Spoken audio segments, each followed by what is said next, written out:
Okay. Hello, everyone, and welcome to the smoothest, slickest, most professional stream you've ever attended. We're very good at what we do. We know exactly what buttons to press and when.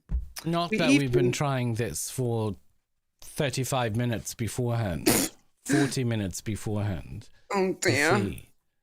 not that I was sitting on the thing waiting for Paul and then finally text him going, "I'm here, by the way."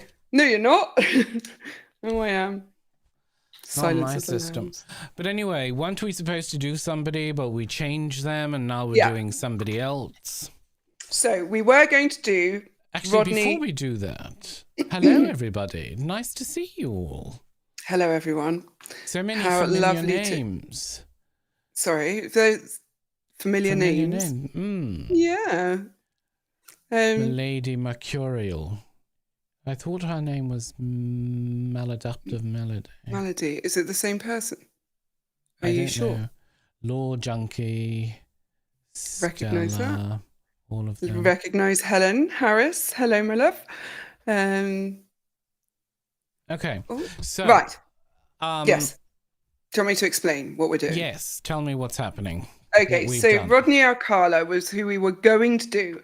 And the reason we were going to do Rodney Alcala was because there's not very much footage that was appropriate. But on reviewing, excuse me, the footage, basically there's not enough face on stuff. It's all kind of sidey and not good enough. So we instead have Natalia Grace's father, who was going to be a part 2 of a different. We've already recorded Natalia Grace, haven't we?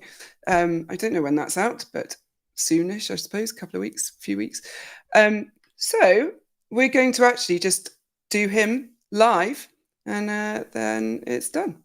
So what you're actually seeing is a live recording of a future episode. Of a future episode. That's basically what it is, isn't it? A live recording of a future episode. So okay, let's bring him up.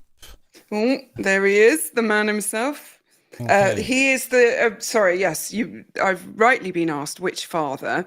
This is oh God, I forgot I'm gonna have to have all my notes. There they are. Hang on. Ready. This is Michael Barnett, who was the father that now I have to be careful because I don't want to give Paul too much information whilst giving them information, but basically you've already seen him, Paul. He was part of the original couple that adopted her in the States from, I think she was from the Ukraine. So he's the adoptive father who abandoned her in an apartment. The one in the apartment who, who said about the donuts. Do you remember that? Yeah. So, yeah. Okay. Oh, Becca's in the chat saying Natalia Grace will probably be on March the 6th. There we are. Okay. There you go. Now you've identified who Becca is. They're all going to go, oh, Becca, she's going to have to change her name now. Sorry. Just throwing her under the bus massively. Did I just dox somebody? Don't worry about it. She's American. She'll feed off the attention.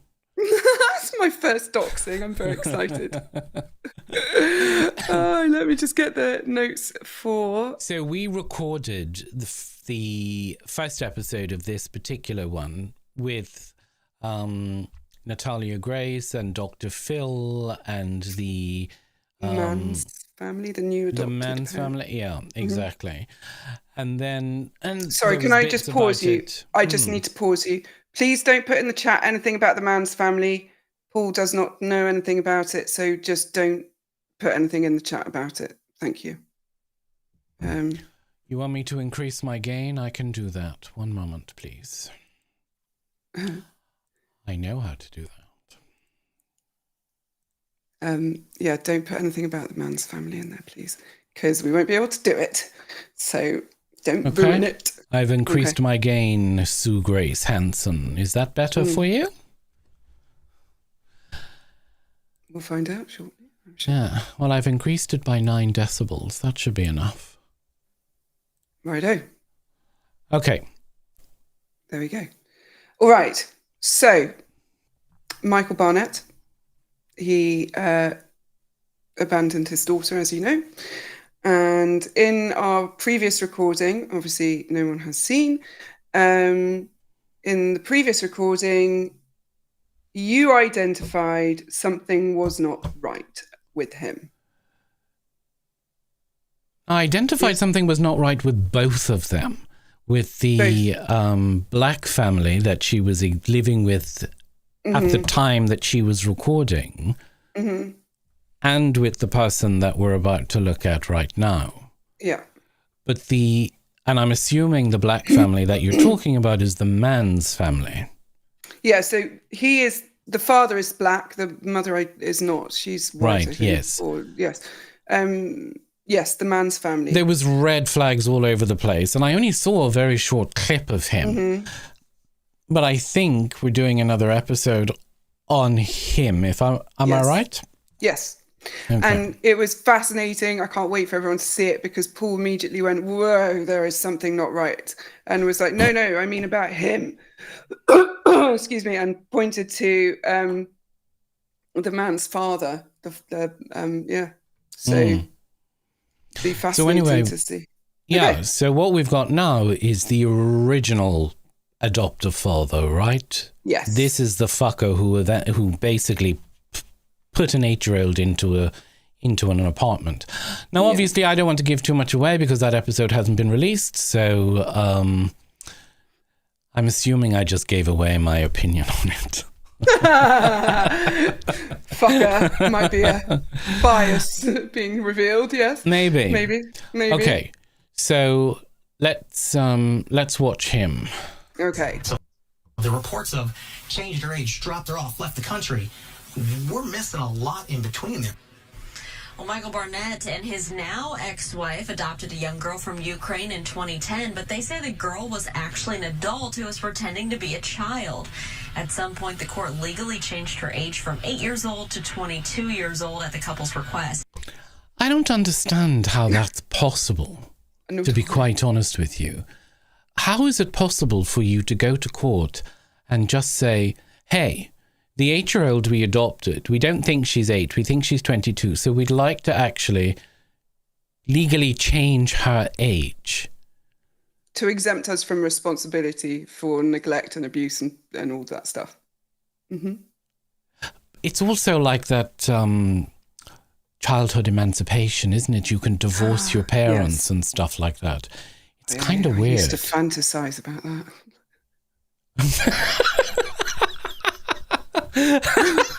I remember reading about it and being like, this is that thing. I wish I lived in America. Yeah. How times have changed. Okay. Anyway, it's just odd for me that they could go to a courthouse and say, we'd like to just change the name, please, because she's frightfully inconvenient being 8. So we'd just like to make her 22 if you don't mind. Yeah, Barnett claims the girl threatened, even tried to kill the family. He regrets not realizing something was wrong when the adoption agency first contacted the couple. They sought us out. We did not contact them. They gave us very little information on Natalia, and they told us, you've got 24 hours to make a decision on if you want to... A lot of eye blocking there. Let's go back and have a look in a bit more closer detail.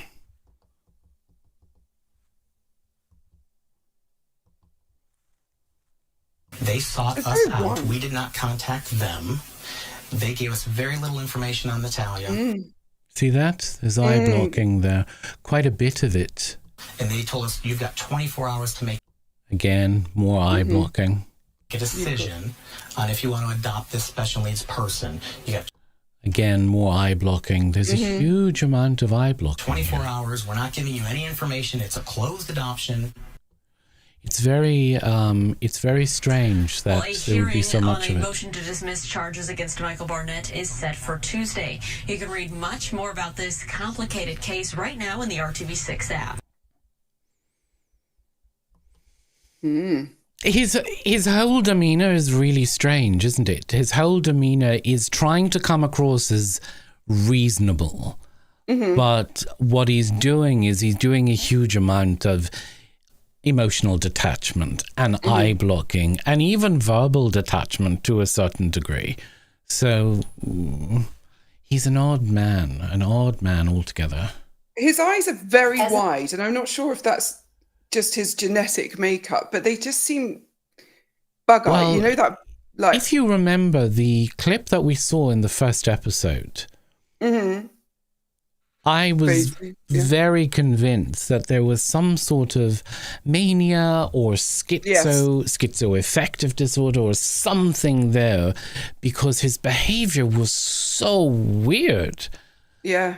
But, and so out of sync with the situation that he voluntarily put himself in, I might add. It's not that he found himself in this situation. He voluntarily put himself in this situation. So, yeah, you know, the behavior is a little bit odd. Bit As an manic. adopted father, did you ever love her? Yes, absolutely I did. And Yeah, again, lies. Lies. Lies! as an adopted father, did you ever love her? This pans Yes, absolutely I did. And do you love her now? No. Yeah, you see, again, we're looking at this whole thing of, did you love her? And when he said yes, he's lying. That's a deceptive marker. Where? What was it?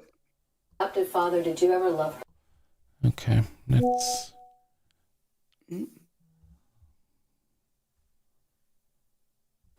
Yes, absolutely. Oh, like an eyebrow flash. So And like a widening of his eyes. when we go back, As an adopted father, did you ever love her? Yes. see, when we look at this and this, Oh, look at you with We your see- fancy markers. When did you get those? they've always been there. Obviously, I'm using my WEC system right now. So, which allows me to map out facial features. But what you're looking for is this, and we're looking for the eyes here. And what he does is he flickers. So let's watch him again. I want you to put horns on him. No, Helen. Boring.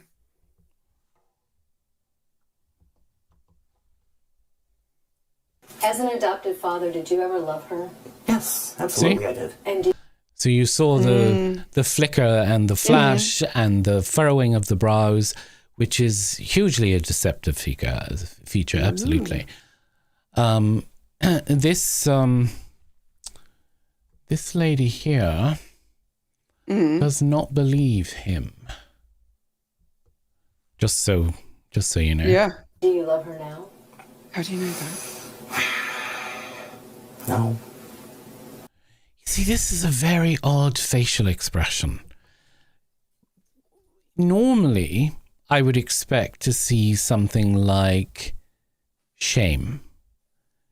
Do you love her now? I would expect to see, no, I don't think I do.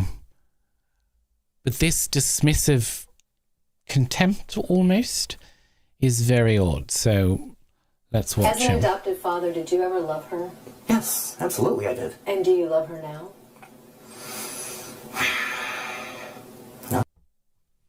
See? This is a scrunched up, dismissive, contemptuous look.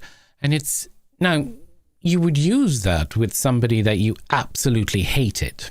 Right. So if I said to you, you know, Helen, you used to love Bob. Ugh. Do you love Bob now? You'd go, Ooh. no. Because Bob has done something terrible to you and awful to you. But here what we see is the reverse of that. He's done something terrible and awful. So this facial expression is trying to distance him from his own behavior. Okay. Whilst also, I suppose, in some way placing the blame on her, you know? Yeah. No. So my question is this. If she If you thought she was one age, but she turned out to be the other, but you loved her, So then you why can did see her age matter? she doesn't believe. If I think my son is 14. Okay, that was derision. We just saw She's derision. contemptuous of him, isn't she? She is, but derision I'm talking about is him. Oh, of her. You loved her, No, then why did but- her age matter?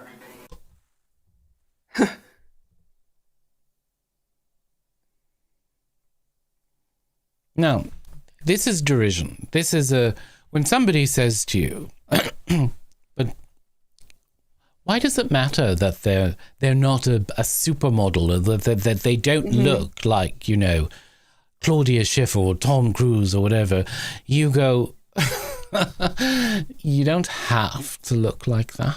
As in, you're so fucking stupid. So, Okay. but you also see a bit of, derision here. Watch.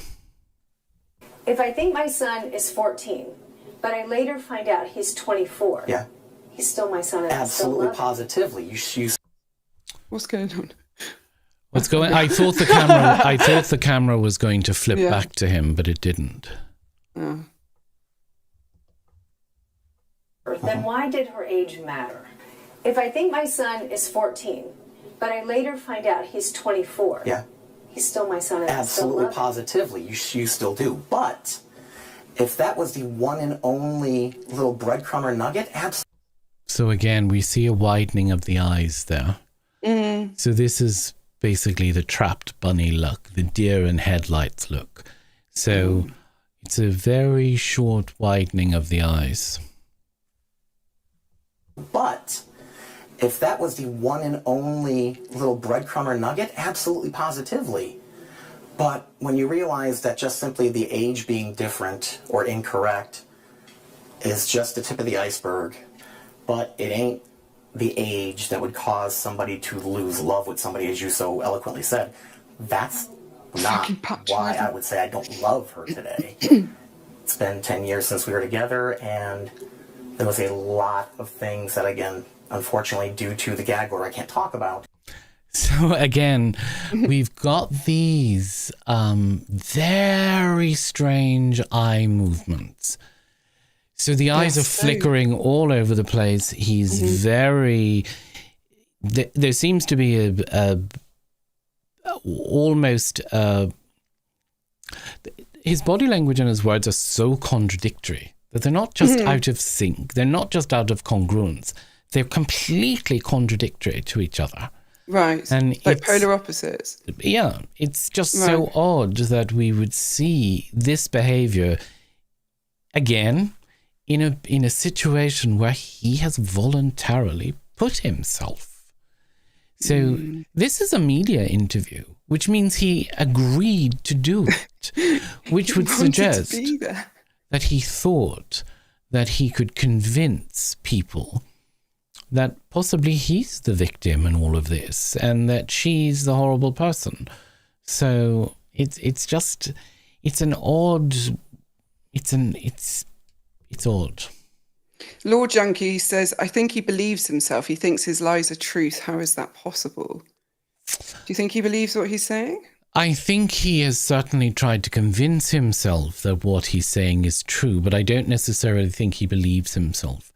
Because if he did believe himself, he'd be much more matter-of-fact about it. Right. It would be much more congruent. It would be much more... And he would say, you know, listen, she was this, she was that, she was the other. Whereas what we see here is all over the place. We can't seem to pick a spot and just stay with it. And is that because he's actually probably quite nervous? And so he's, as in because he's being deceptive, he's trying to convince the story. Is that kind of dysregulated behavior, this kind of almost manic behavior, because he's nervous about it or something? I don't know if nervous is the right word, but do you know what I mean? Like he's a little bit anxious about or he's invested in the conviction. Possibly. There's a lot of distancing language. His speech patterns are very odd. They give me a lot of red flags. He's over-explaining stuff that he doesn't need to over-explain. His facial expressions do not match the emotions that he is describing, that he's talking about. We've seen it's emotional inconsistency here as well. You know, I mean, his body language, his emotions are so exaggerated. His facial expressions are so exaggerated. I think he's trying to build up a narrative that he's the victim. And I think he probably genuinely believes that he's a victim at some point. But I also think that he knows damn well what he's done. And we've got some cognitive dissonance here where he's essentially trying to gaslight himself to say, I did it because I believed. Right. When in fact, Yeah, we know okay. that he doesn't. I don't think he ever believed that she was 22 years of age. Wow. That would have caused feeling. Again, you see these overexpressive facial expressions. He's also gripping the desk like he's hanging on for dear life. Yeah. You know, and I mean, we've got a situation where essentially if he holds this desk any tighter, he's going to snap it. And it's a very odd place for him to hold the desk. So he's holding it up both sides, which means he's trying desperately to control his space. So, you know. Things to change. Trying to get authority in the space. I hope I don't overstate this and make it seem a little bit too Norman Rockwell American life. Again, these are not the facial expressions I would expect to see. We've had a question from Mildly Mercurial who says, are there any indicators that he is a victim? No, none. None. And make it seem a little bit too Norman Rockwell American life, but life was fantastic. It really was. This is summer 2010. But it wasn't. He's lying through his teeth. You know? If life was so fantastic, you wouldn't be eye blocking it. You know? Life's great. No, the perception and portrayal of life that you were trying to portray is great. The American suburban two-parent family with 2.5 children or 3 children and a dog, you know? So... Been married for about 15 years.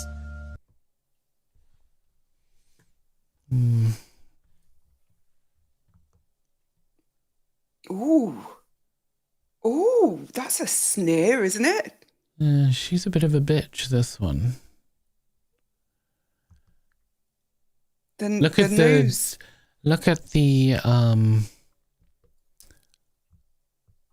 difference in their facial expression.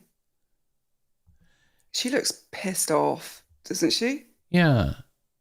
The difference in their facial expressions are huge. So she's got a sneer. This is not a smile. This is a sneer. And you know, it's just... We have 3 sons, Jacob, Wesley, and Ethan. Financially, we're doing great. We've got... Lies. Oh.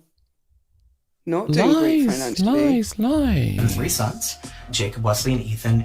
Financially, we're doing great. We've got a literal brand new McMansion. Everywhere. Yeah. 5,000 square foot home in a prestigious town. Got a driveway loaded with cars in it. There's a Lamborghini in my driveway. Image. Yeah, this is all image. This is, look at us. We are the American dream. We are the typical American dream. Our worth is in what we possess. So our self-esteem is in what we possess. Now, we can look at his cheap cars here and... That Lamborghini is so fucking ugly. I'm sorry. But all 3 of these supercars, which are supposed to give the impression that, look at us, we're loaded, we've got classic cars in the driveway. Yeah, darling, you've got really bad, cheap classic cars. You haven't got the good stuff. They're on the driveway, not in a garage. Like exactly, you know. They should be in a garage if they're that And if they're that wonderful, but I mean, he's putting them in a garage because he's putting them in the driveway because he doesn't own a garage big enough for these cars. Exactly. So they're all for show, and it's all this idea of, look at us. We are the perfect, we are success personified. There's also when in something, fact, it's not true. And there's something very revealing, or something, there's a big communication in having one family car and 3 sports cars that can only fit 2 people in. There's something really telling about that. It could be overcompensation. Well, but also how more important your image is, maybe, than there's just something about the idea that you've got 3 vehicles out of 4 that can only take 2 people in when you've got 5 of you in the family, soon to be 6. Maybe. I guess. As a parent, that strikes me as an odd thing to do in terms of cars. That just seems odd that you would have 3 cars that you can't actually utilize when you're with the family, which would indicate something to me about not wanting to be around the family or so like that. There's speculation that the wife is a beard. Well, I was just about to say, I would have strong suspicions that this gentleman likes to bounce on cock. Bouncing on cock. And the reason being is, again, it's this idea of projecting the typical happy family man, the 3 sports cars that show my manliness. I've got 3 boys, all of this sort of stuff. And his mannerisms. Like, he's all over the place. Anyway, let's continue. God's sakes. We have 13 TVs. We've got... Okay, so here's the boasting. This is like, look at his face. Yeah. Jeez. Like, he's unhinged, this man. Which I think is hilarious. I mean, this is some serious, yeah. His entire identity is caught up in possessions, which means, well, it could mean one of 2 things.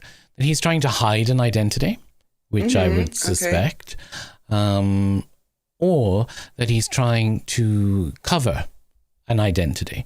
So there's this, and people are going to say, well, that's the same thing. No, it's not.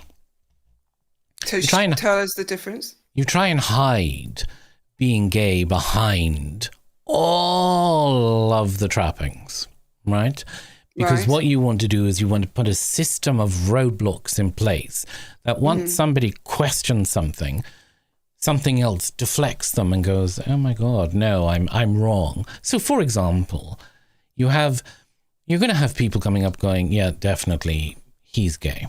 But then they're going to go, but he dresses so badly. He can't possibly be a gay man. Or the biggest one, I mean, he's married with 3 kids. Okay, great. Fantastic. Which means he closed his eyes, held his nose, and thought of America 3 times, Or turkey baster, you never know. Well, I don't want to know about these things. So there's that. And then when we want to project an identity, or we want to cover an identity, we do that with trappings. We do that with social trinkets. We do that with accessories, things like that. This is the projection we want to give out to the world. So monikers, markers, all of these things are the things that we want to give out. Do you really think that people buy a Birkin bag because it's a fabulous quality bag? No, they don't. They buy a Birkin bag because of what it says about them and what they want to project to the world that this bag says about them. And anybody who says, oh, the Birkin bag is the most amazing quality, bullshit. I tell you what, why don't you get me one and I'll let you know? No, you don't need one. I'll buy you one from the factory where they're made.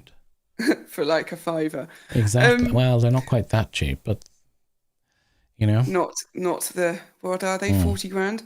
I just want you to know that when we were talking about bouncing on cock, Becca said, "Oh my God, don't start that."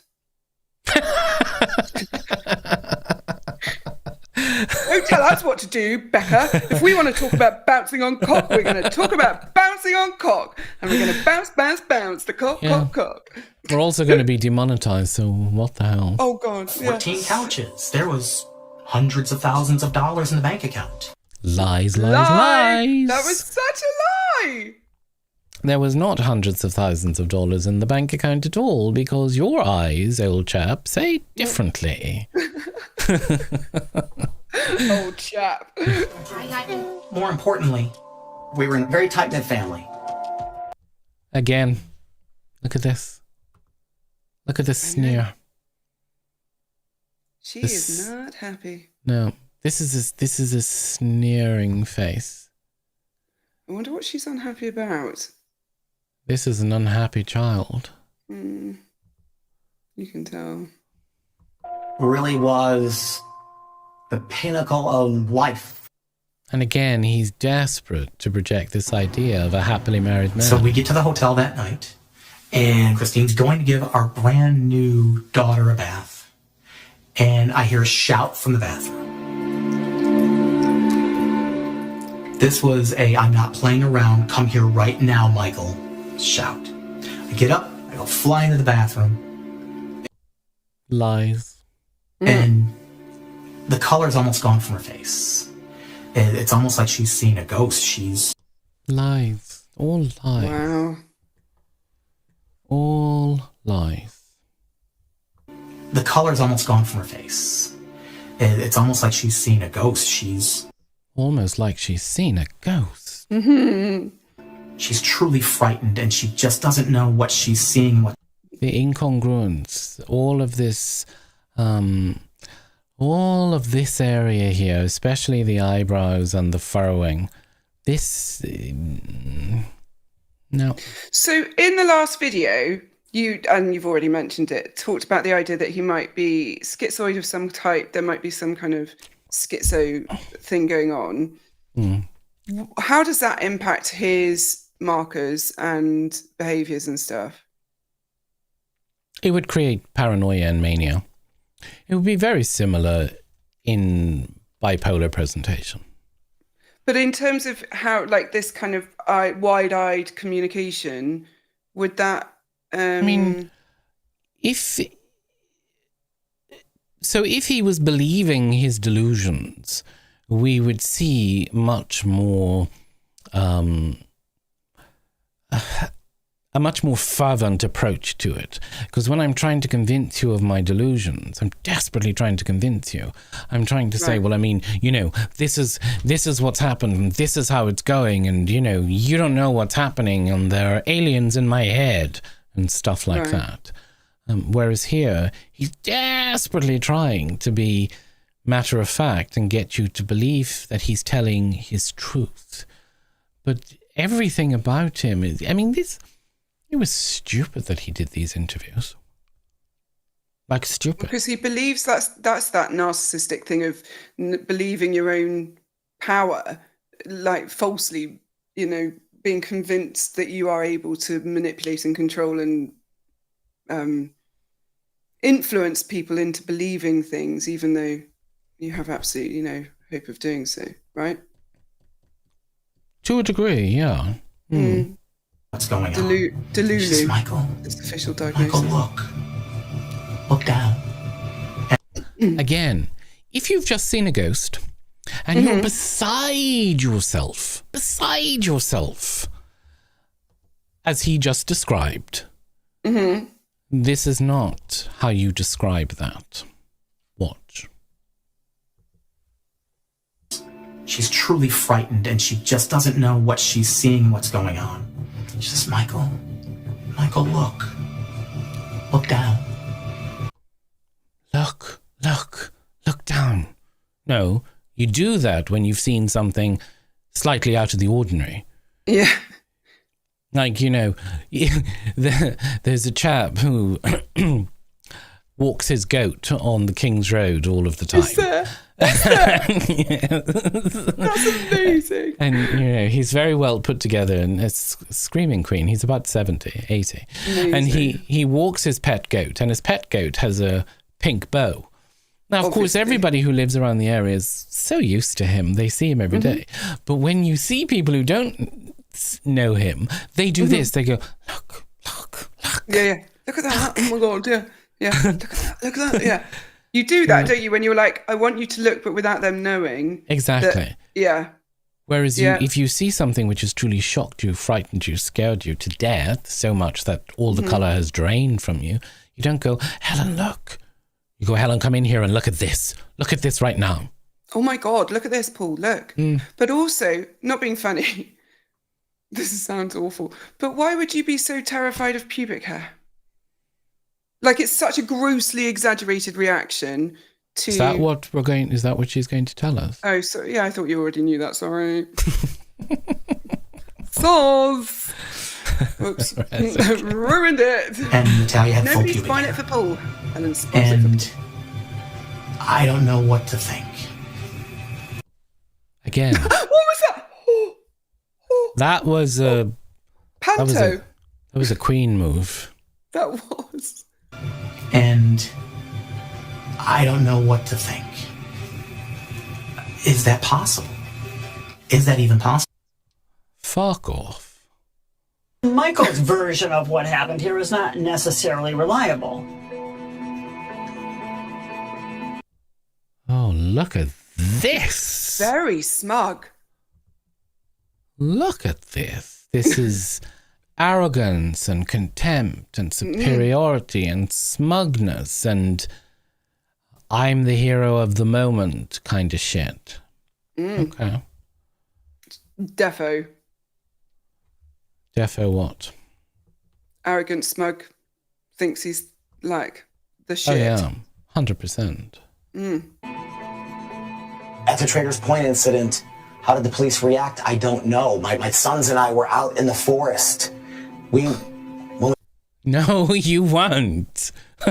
What the fuck? The size of those gesticulations. We were out in the forest. We were out there. To anyone that was on the last live, you'll have seen us just talking about the size of gesticulations. Do you remember? And when someone's trying to convince you and they're lying, their gesticulation gets bigger typically. Is that right, Paul? Yeah, I mean, he's overcompensating here. I mean, his gestures are grandiose and theatrical and over the top. Whereas if you were trying to tell the truth, what you would say is, my 3 sons and I, we were in the field, and you would maybe point towards the field or stand back or whatever. Yeah. They'd be smaller gestures because you don't need to overcompensate with this. Unless, of course, you're a Screaming Queen and basically this is your natural default. But a married man with 3 sports cars, 3 boys and a wife shouldn't be this overt. But he's not, they're divorced at this point. It doesn't matter. He still identifies as whatever it is he's identifying as. He's remarried, I believe, at this point too. Lost my notes. But yeah, someone's put the forest. Were there elves, wolves, pixie fairies? What the hell? That was Lord Junkie. Very good. Yeah, I mean, this is... what is it? Lions and tigers and bears. Oh my! Yeah, oh my. Lions and tigers and bears. Oh my! These lights had arrived. We still had a good mile and a half of... Oh, no. Running through a forest to get back on the path to get back up there. So by the... This is clutching. Why are you clutching? Why are you clutching? Why are you doing that with your body language? Time all 4 of us get all the way back up there, Natalia's already gone, the officer with her is already gone. I don't speak to the officers, I speak to my wife. We keep going, get about 40, 50 yards down, and I start hearing screaming. Rapid blinking, like serious rapid blinking. And it's not stress-related rapid blinking. Oh. Now look at this facial expression. What's that about? I'm trying to work it out. Pursed lips, furrowed brow, looking up under his eyes. Clenched jaw. Clenched jaw. Looking out from under his eyebrows. Mm-hmm. This is a scurrilous look. This is a look of deception. It's a look of I'm trying to hide. I'm trying to hide something under trying to come across as matter of fact. He looks like a naughty child who's being caught out and is like, no, I didn't do that. I would never do that. And the child is being continually asked the question, so they get angry. And they start to glower almost that, they're looking out from under their eyebrow. And you see it. Yeah. Normally it goes in children with a folded arm gesture of this is, Yes. That is exactly what Paul looked like 90% of his childhood. That's not true. Okay. Was it 95 if I got the number wrong? No. I was very nice until I got to boarding school. I had an army of people looking after me. Life was good. Paul, you told us about you making them. Well, I suppose you would. Probably was quite good. Waft you with ostrich feathers and stuff. Mm-hmm. Yeah. Absolutely. Fair. Don't tell them about when we played Royal Ascot. And we went horse racing. Oh God! They're gonna get. What was he talking about? Again, this is an over-the-top gesture. I'm sorry. This is an over-the-top gesture. Watch. It's too much. His gestures are very theatrical. 50 yards down, I start hearing screaming.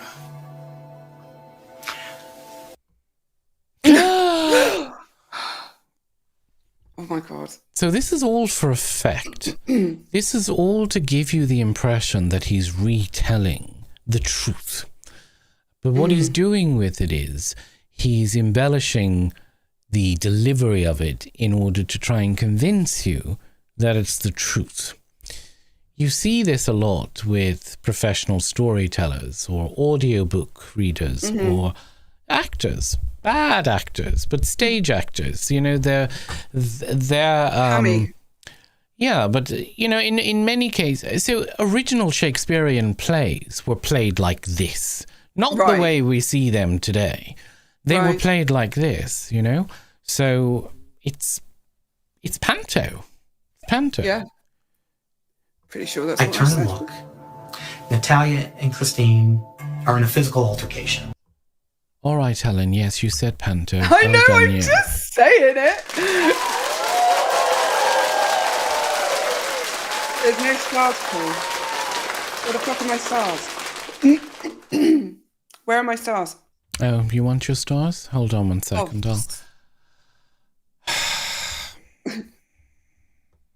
Oh gosh. Yeah. Why are you getting them too? That's not on. I'm getting them because I deserve them. That's why I'm getting them. Fuck's sake. So, outrageous. Okay. I get what you get. Okay, fine, Helen. Great. You said it was panto. Well done. I'm confirming that it was panto. Paul, are you a bit sure grumpy, that's Paul? what I said. I said it was panto. All right, needy. All right, defensive. Wow. It looks like Natalia's trying to pull Christine. Lies. Thank you for the gold stars, everyone. See? Why are they giving you gold stars? Because they know I deserved them. I can't see the chat, actually. I don't have it open. So. I have all the power! Apart anyway. From press play, pause, watch. Plug out. Okay. In a physical altercation. It looks like Natalia's trying to pull Christine. Trying to pull Christine. That's like, again, if Natalia was trying to pull Christine, it would be trying to pull Christine, not, can you believe it? She was wearing pink. She was wearing white after Labor Day. There's such the way he delivered that, I'm delivering this in a way that you can't argue with. how "don't dare to contradict me" is how I receive it, but I don't know why it feels like that. Do you know what I mean? Does that make... Because it's so dramatic. Normally, when people are being dramatic, we don't interrupt. So when somebody is telling us a dramatic story, we don't interrupt with questions. So until the very end, it's an incredibly good way of making sure that you stay in the limelight. Yes, I can see that, because If I felt interrupt is to steal that limelight, and you look like the rude ass rather than the person who's monopolising. And to break the flow of the story. Would you like to me to read you some of these comments, because they're funny? Oh, go on. We give Helen gold stars because we love her more. Sorry, Paul. Who said that? I'm not telling you because you'll bully them. No, you wouldn't really. I would. Seeing you guys interact live is even funnier. LMAO. Because and most of it is cut out. Yeah, and Lord Junkie says he's going to clutch his pearls at any minute, and I'm not sure if she's or he is referring to you or Michael. No, I think Michael is about to clutch his... Well, Michael did clutch his pearls. And... because there's a delay, isn't there, anyway, between... If she thinks that I'm going to clutch my pearls, it takes more than that for pearl clutching.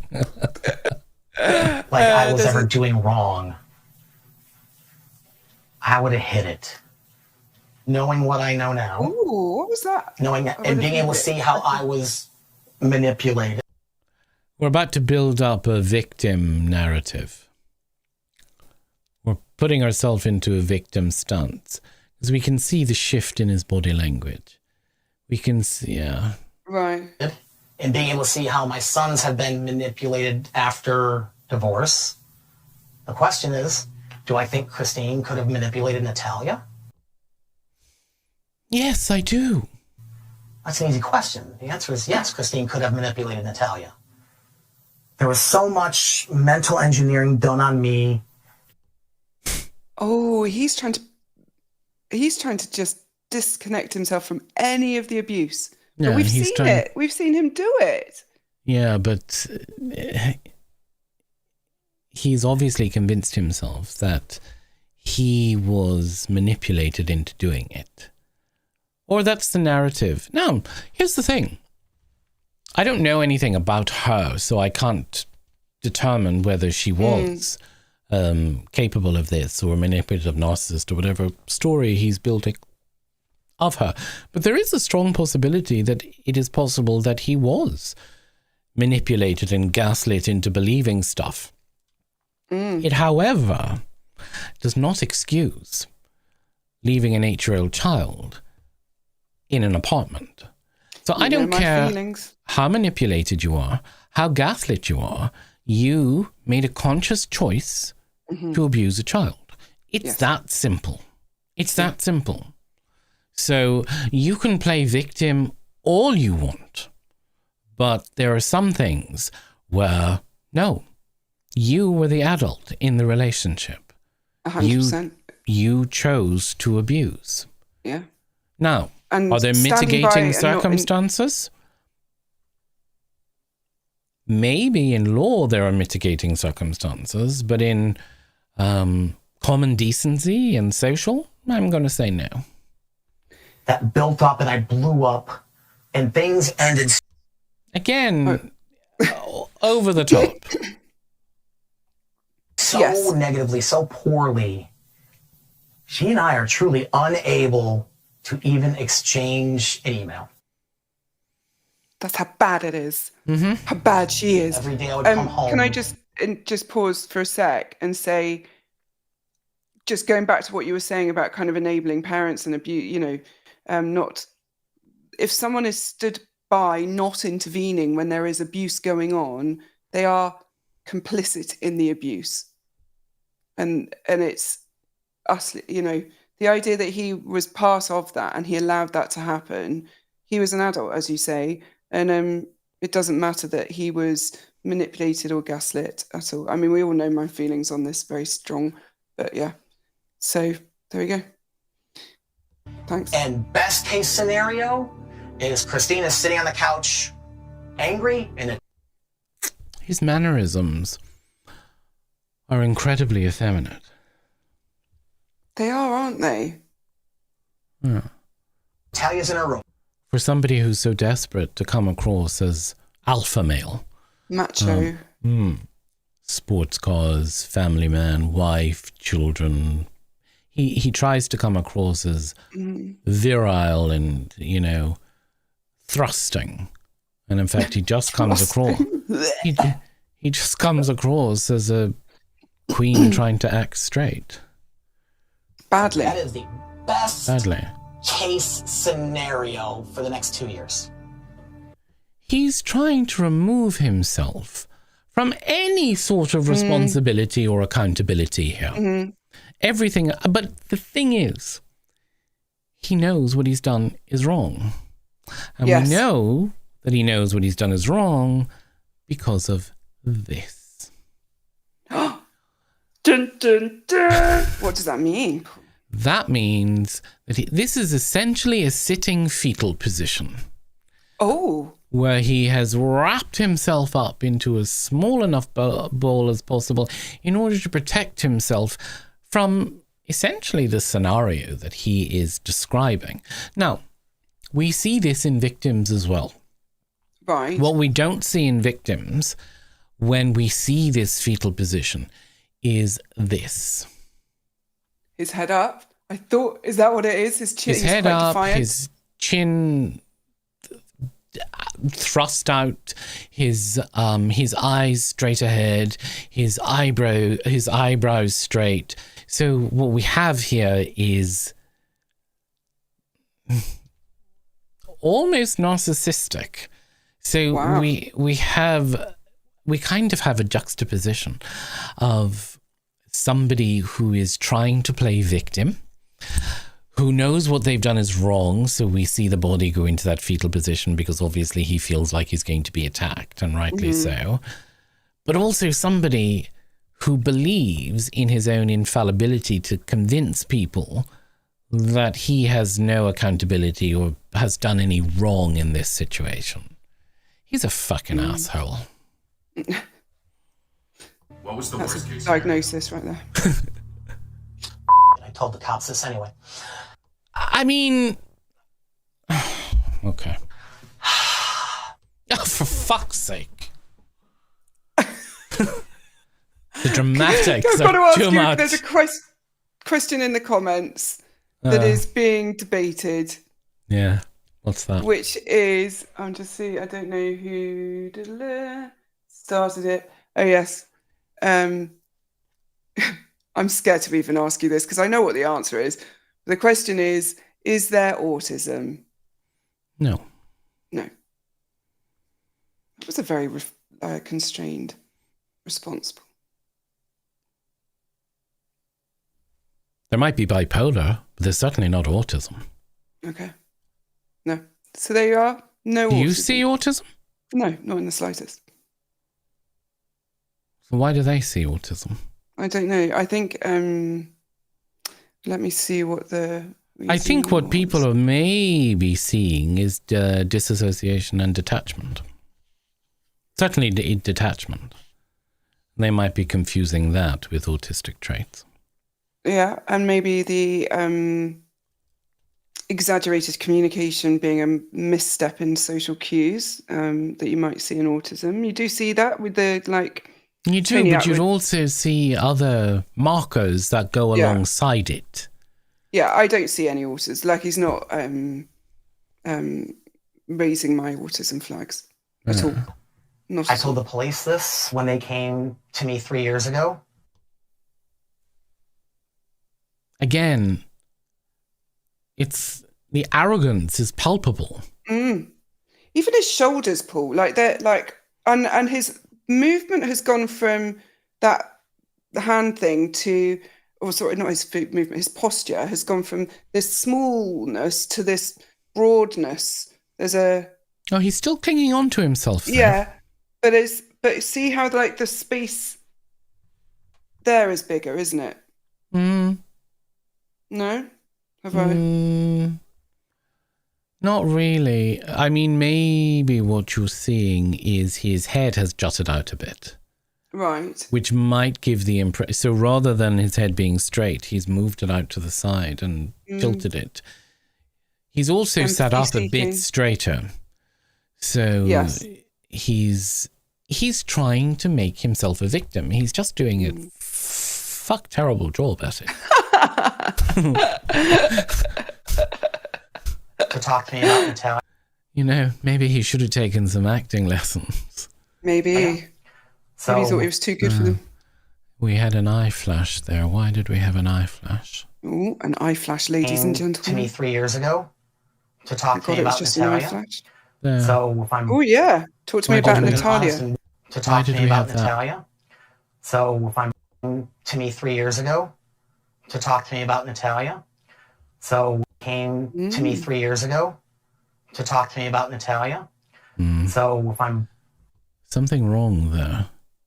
What did they come to talk to me about just Natalia there? for? Are we limited?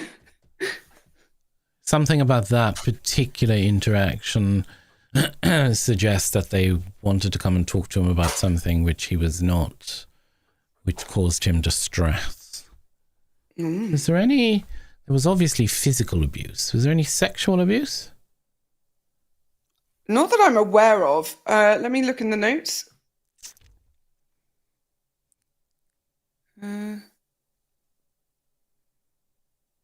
Not that I can see. And I've never heard that, but I mean, we've got live comments, so maybe someone is going to correct me in real time, and it's going to be amazing. And honest and willing enough to tell police officers this. I can do this. There are multiple times. He's really irritating me. 3 that I bore witness to, and I'm certain far more than that. That Christine beat the holy hell out of her. So one day I come home from work. And this is maybe early 2011. I can feel the tension in the air. Walking into the house. I see my wife. I'll try to be as accurate as I can.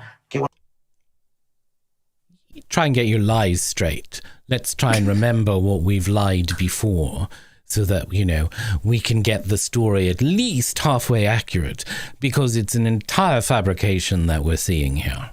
One of the guys pointed the camera at the floor.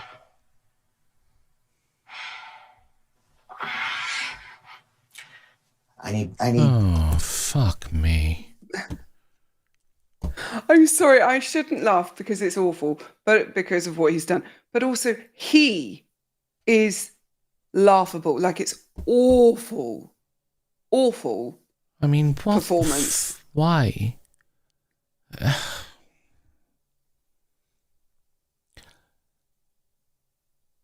Because he's got to blame it all on her. Yeah, absolutely.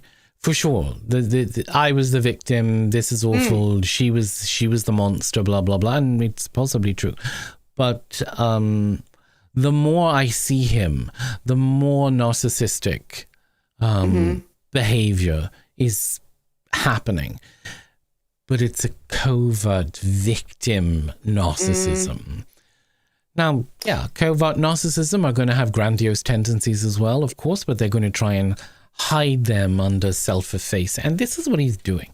So there is a grandiosity there, but he's desperately trying not to show it. He's a piece of shit, this man. He knows when it's appropriate, or he thinks he knows when it's appropriate to be grandiose or not. And obviously in this way, he's painting himself as the victim. So we see this all the goddamn time with narcissistic abusers. When they are in danger of being exposed, they turn to the victim role and start smear campaigning everyone around them like the actual victim. Now, I don't know about her or whether or not she does not come across well, but again, that could be because of his narrative. He's blaming everything on her. No, there's 2 of them in it. And there is 2 of them in it. But we see it all the time where narcissists will, or people, NPD, narcissistic higher traits will position themselves as victim, and they know how to do that extremely well. And it might be that they go on the offensive like this, and they do all the bloody interviews to convince people of their story, or they go totally silent. And both ways, try and control a narrative about, or not completely silent. They'll be just quietly spreading little smear campaigns that way. So it's sort of a game of telephone rather than like a megaphone, you know. So they're ringing rather than shouting. And he is clearly shouting. Your wish to get you to understand.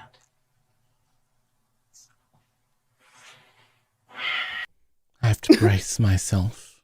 Oh, this is too traumatic for me. The beatings. Alas, poor Yorick, I knew him well.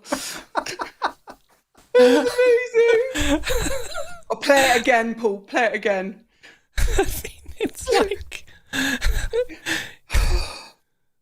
The beating. This is like something from Othello.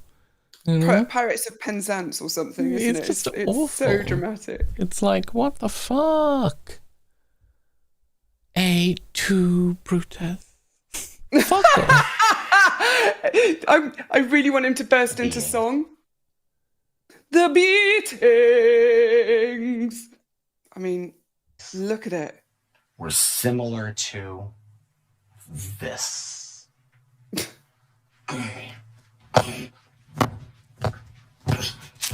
Then why didn't you stop it? And you stood there and watched it. Yeah, you prick. And You fucking probably prick. participated, so... Okay. This is all... I don't know why he thinks this is doing him any favours.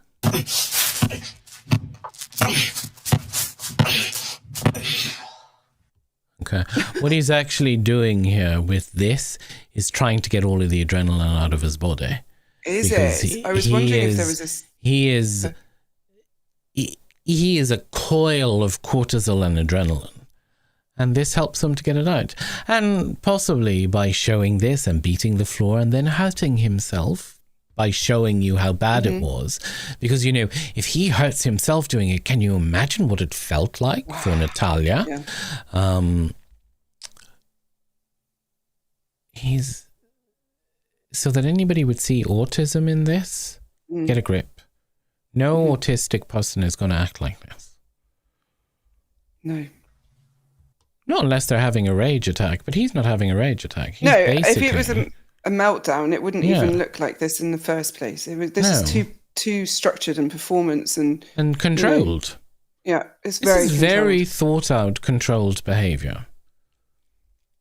Kate said, hang on, I think he hurts himself in this bit, which is fun.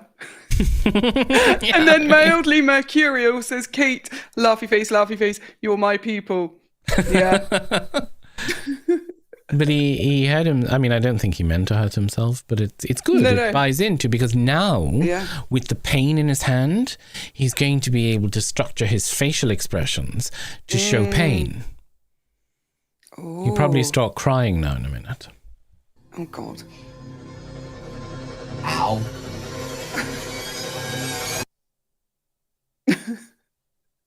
He's a hideous human being. Here we go. Queen with his bat. I'm sure it's not his... You see, but again, here's the thing. All of these overcompensations to show you how manly and alpha I am. It's not working. I mean, it's very phallic in itself to sit down with a baseball bat. Let's see why. Okay. I have already lost everything in my life once.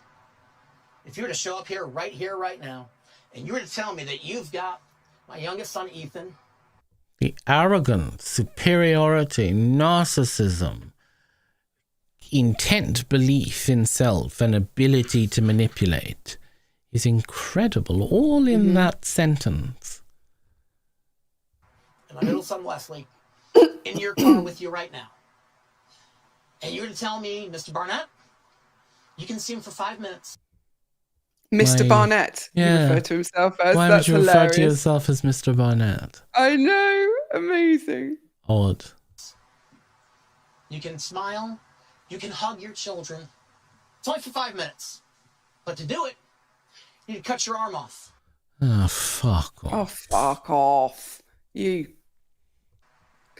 I'm not even going to hesitate. Where's the machete? Oh, fuck off. Why does it have to be a machete? Why Yeah. not an electric carver for a turkey? Why does it have to be a machete? Because it's bigger and more masculine, Paul. I'm convinced you how strong I am. Give me the machete. He's a dick. Why is he? Why does he have a baseball bat over his shoulder? I don't know. Hang on, I see mean, if it's in the clip notes. it's to show how, how strong he is, how masculine he is, how macho he is, how straight he is. Classic overcompensation. I will do anything if I can. Let's have a closer look at these crocodile tears. I will do anything if I can. Oh, bless. Sorry, I'm going to get upset. Hang on. Yeah, of course you are, darling. That's why he had the bat. Oh, for a dramatic For dramatic effect. But what we've got here, this performance that we're seeing, no red eyes, no tears, no flared nose, nothing that would suggest actual crying. What we have is somebody play acting at crying. I mean, What a why break a dick. habit? When this first started, every single night that I See? Dry eyes. Yeah, straight into when this first started. I'm going to be the Dry victim eyes. now. Nothing. No redness, no swelling, no a broken capillary, nothing. Nothing at all. We had a little Jesus. cry for dramatic effect, and now we're straight back into retelling our story as a victim. lied awake, I would be picturing every single second in jail. I'd be going through everything I'd ever heard of jail. I'd be Googling, hey, what's jail really like, and reading the horror stories. You Google, hey, what's jail really like? It's a person. Well, I mean, he might be Googling what jail is like, but I imagine it's not on Google. It's probably on Pornhub. I was about to say, I think he's probably quite excited about a bit of jail time. You know? Packing his lube. What is at risk? There's no lube in jail, it's spit. No, don't. Stop. See, we hit my limit. Sorry about throwing it. I am a thrower Fuck off. Sorry about throwing it. I'm a thrower. when I get mad. No, you're not. You're definitely a receiver, darling. A bottom, not a top. Oh, look at the masculine aggression. Yeah. I'm taking my fury and anger out on this leaf. I have so much testosterone. I must kill this leaf. He's an absolute wank stain. God, your language. There's some speculation. About him. what? Is he just a Spider-Man? Is he sociopath, psychopath, HPD? I'd be inclined to go more with HBD than sociopath or psychopath. We talked about that in the last one, didn't we? When Did we? You'll hear us. Yeah, we did, because I think I raised it because of his facial expressions being so big, and actually someone else has compared him with Amber Heard and Casey Anthony, that kind of those giant I'd be more over-expressions. inclined to go with HBD than ASPD. Okay. I mean, there might be some psychopathic tendencies or sociopathic tendencies or traits. Probably. I mean, there would have to be, really. But probably not enough to tip it over the line, yeah. But if he's narcissistic, then he's going to have those traits anyway, isn't he? So, Yeah, he is. And even if he is HP, any of the cluster Bs, he's going to have these traits. Someone's just said, I can see his sclera over his pupil. It's HPD. Is that a thing?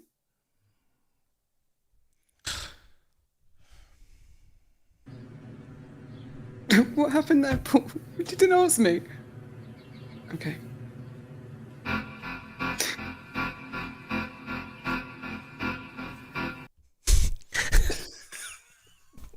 I mean, Jesus Christ. The dramatic entrance, it's trying to be the James Bond entrance of getting out of the sports car and doing the long walk towards the camera, but it's the wrong kind of sports car, and it's too Queenie. He's not strutting, he's mincing. So, it's too much. It's mincing, and he looks like a bad advert for MAGA. He looks like a bad MAGA. In fact, he probably looks like a very appropriate MAGA advert. He's just... Why has he got a sperm on his shirt? Because he's virile, Helen. Oh, yes, that's it. All his. He's... Because he wants them.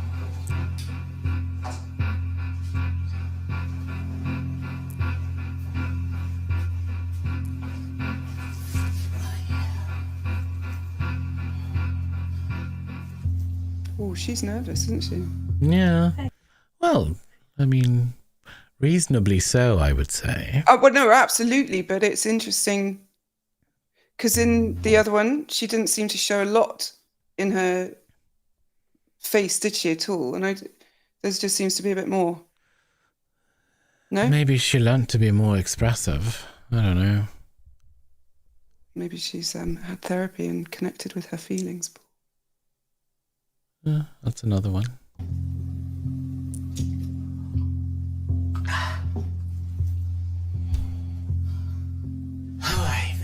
So where were we? Fucking you arsehole. That's it. Why did it cut off at that? Oh, because we did that interview in the... Yes, we do. We did, yes. So that's in the other one. Dun, dun, dun. Wow. What do you think of that, Paul? I think he's a strange chap. I think that there's definitely cause for concern. I think in no way think that he is a victim of any degree. Was he manipulated by his wife? People are really angry that it cut off. Well, Becca's in the chat. Talk to her. Yeah. Cliffhanger. I think that there's a strong... I mean, here's the thing. Generally speaking, you very rarely get two narcissistic people in a relationship. I mean, you can, but they don't tend to get on well. Well, it depends on the types, and it depends on the social contract between them. So, two overts are very explosive. What I was going to say... Go on, sorry. If you let me finish. No, because I wanted to correct you. Go on. You see, this is going to make your correction unfortunate, because if you had just waited and listened without diving in... The meds have worn off, for fuck's sake. Even if... about my special subject. We have two narcissists, even overtly presenting narcissists, his need to hide what he believes is a handicap of being gay and having to come across as being straight and having a family man and being macho and with all the rest of it would have already put him into the inferior position to begin with. So even with two narcissists, there would have been an imbalance of power. So there's a strong possibility that she is also a narcissist. But he suppressed his need to give the impression of being this successful virile, macho family man probably overrode his tendency for overt manipulation and gaslighting. So he probably willingly and openly handed over the power to her. And her being also a narcissist, which you would have to be in order to do this to a child, most likely took it and ran with it and punished him to an extreme degree, and probably held it over him day after day after day. If you do anything, if you don't beat her, I'm going to tell people you're gay. If you don't do this, I'm going to tell people it's all a sham. It's going to be more harmful to you than it is to me. I didn't know you were gay when we got married. You deceived me. You manipulated me. All this sort of stuff. What do you think? I think, thinking back about those photos that we saw of them, I think that look was repulsion. Probably. Repulsed by him. I mean, you can and I see think why. you're right. Sorry? You can see why. Well, yes. I mean, can you imagine waking up next to that every morning? Jeez, can you imagine? Oh, God, I don't even want to think about it. But, yes, no, I think you're right that there is... So when two overts get together, there has to be a power imbalance. Then they have to be comfortable with it, because otherwise it's not. But what he will have done is positioned it as happy wife, happy life scenario rather than I'm an oppressed man. It's like, I just keep her happy. Yeah. Oh, yes, dear, ha, ha, ha, to his mates. But actually, it really is like that. He's pretending that it's not, but it really is.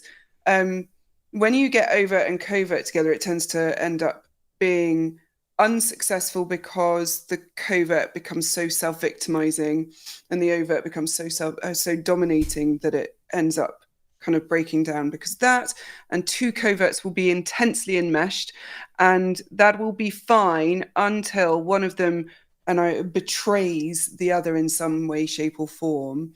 I mean, the betrayal would have been the court case, because they would have, they would have had to, somebody would have had to taken the fall and the blame, and he just got there first. Yeah. But, the betrayal was the bitch. Betrayal in covert, excuse me, could be as simple as one partner choosing to do something with someone else rather than the partner, like, I'm going to go to the cinema or I'm going to watch this film. It could shatter the illusion of the enmeshment and the like safety and the sanctity of the relationship. So covert and his protection bubble, protection bubble, and his protection bubble of his image, of his self-image, of the perception that he's trying to give out. I mean, look at how often he said, we were successful. We had 13 televisions. Who the fuck says that? Who says I have 13 televisions? You know, we had a driveway packed with sports cars. Yeah, because your driveway was tiny. It wouldn't be difficult to pack your driveway with sports cars. And they were ugly cars. Really exactly. Cars. Come to me when your driveway is 2 miles long and it's packed with cars. Then we'll talk. You know? But anyway. But yes, I think you're right. I think she knew he was gay. I think he was probably... It was probably an agreement they had. Do you think? Maybe. Or he love-bombed her and she fell for it, and then he told her after it was too late. You know? Or he just people-pleased her so much that she started thinking he just looked like a weak little man, but he was just desperately trying to cling on to his image of of course, married. Of 14 televisions and, 20 sofas. And what did he say? We had he said we had something like, 10 sofas or something like this. Like, where? You live in a detached suburban house. Where's the 10 sofas? Do you know, that's exactly what I was thinking. Like, where would you put them all? They're probably on the skip, because where's the 14 televisions? You've got 3 bedrooms at most, 4 maybe. You got TVs in all of the bathrooms or what? You know, maybe. But I mean even really still, how many bathrooms? Sorry, bathroom. I really want a TV in my bathroom. It'd be amazing. All right, Alan. Okay. Well, that was Michael Barnett. Any comments? Any comments? There are lots of comments. God, I haven't got my glasses. He wishes he was a top, but he's a bottom. Don't know. I agree. Whoever said that, I agree. I agree with that too. Oh, someone asked, can two narcissists date Marion? What does that look like? So there we go. Both informative and hilarious. Thanks for the live. We had 15 couches I call bullshit. Yes, I agree, Lord Junkie. Absolutely. Absolutely. There was... So he's a dramatic narcissist, also, Lord Junkie, who is playing the victim. He wants to make her the bad guy, and he was equally the same, exactly. Oh, and then don't leave us. No. He called it a McMansion, but it didn't look any bigger than my house. Yeah, it wasn't a McMansion. It wasn't a McMansion. It was just a normal suburban American house. Yes, these suburban houses are bigger than the UK, but by US standards, it looked pretty normal to me. Look, a standard house, right? Yeah. Kate said, this is amazing. I think he mentioned in the programme she withheld sex from him, and honestly, I can't blame her. And he was probably thrilled. He was probably thrilled. Yeah. He was, thrilled. He was probably like, thank fuck she's withholding sex. You know? And someone says, smash that like button, but actually make sure you like, subscribe, comment, share. It was a Mac illusion. It was a Mac illusion. Mac illusion. Hi, Amy. Lovely to see you here. That was fun. I hope you guys enjoyed. And the reason we had a live is because of scheduling things. So obviously today, this live is tomorrow's video. So there you are. You quite literally just saw us record a thing live without any editing, which is why we don't edit a lot anyway, do we? Becca takes out the shit. Does she? A lot of the shit. Yeah, of course she does. What do you mean shit? We're perfection, Paul. There's no shit between us. Oh, here's the delusion kicking in. I'm going to get diagnosed with something now. Look at that. Brilliant. Stairway Part 2. People are going, where's Stairway Part 2? Do we have a Part 2 of Stairway? Don't think so. Do we? Becca? I don't remember that. Did we have a Part 2? Don't think so. Oh, she said, I don't remove a lot at all. So... we have to wait for Becca to hear that question and then answer it. We love the shit, Becca Delulu. Oh no, there is no part 2 of Staircase. Sorry, I thought it was like that we had said that we had one or we were doing one. Amy says, Paul, you're lovely. That's the second time I said that today. She did. She said it on the Hub today when we had a live call. We had our Q&A call on the Hub this morning, or this afternoon rather. And she said exactly the same, that you're lovely. Behaviour can be deceiving. Sorry? Behaviour can be deceiving. Don't shatter illusions or make people mistrust their instincts. He is lovely. He just pretends not to be. Sometimes. But there we are. Cool. On that note. Excellent. All right. Thank you very much for joining us. Much. Don't forget to like and subscribe and all of that. Please do, because obviously our channel is not growing fast enough. Paul is going to, hang on, I think I've got like... Anyway, Paul is going to pull the plug if we do not grow quicker. So for the love of all things, share the goddamn channel everywhere. Anyone mentions true crime, please. Thank you. There was a lot of giggly behaviour on the Hub today. There was on our call. We had a lovely chat on the Hub. I enjoy the Hub calls. They're really good fun. I know you do. I know you do. Yeah, they're fun. Okie dokie. Well, everyone, I think that might be the end, is it? That is the end. All right. Take care, Because everyone. it is 9:30, 25 to 10. Let's see where else it is. Obviously, in my office, I have clock. So in Pacific Standard Time, it is 20 to 2. So it's just lunchtime there. 20 to 5 in Eastern Standard, 20 to 10 in London, 20 to 11 in Zurich. I'm sure everyone's fascinated by the time. 5 to 2 in the United Arab Emirates, 3 a.m. in India, and 5:30, 20 to 6 in China. So. Okay. Stay Bye. safe. Take care. Bye. Bye.